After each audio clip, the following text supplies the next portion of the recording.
म बालेन्द्र शाह नेपालको सार्वभौम सत्ता र राजकीय सत्ता नेपालको सार्वभौम सत्ता र राजकीय सत्ता नेपाली जनतामा निहित रहेको नेपाली जनतामा निहित रहेको नेपालको संविधान प्रति पूर्ण वफादार रही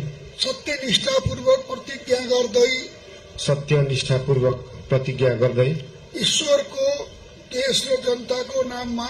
ईश्वरको देश र जनताको नाममा शपथ लिन्छु कि प्रधानमन्त्री पदको जिम्मेवारी प्रचलित कानूनको पालना गरी मुलुक र जनताको भलो चिताई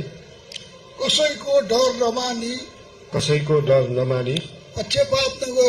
पक्षपात नगरी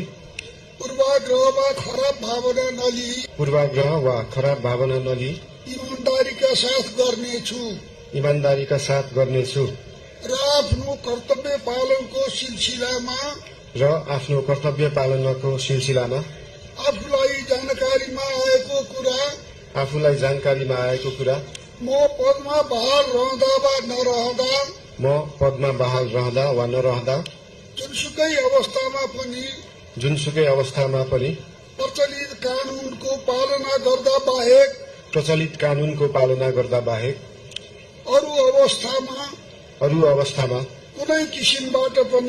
कुनै किसिमबाट पनि प्रकट वा संकेत गर्ने छैन। धन्यवाद।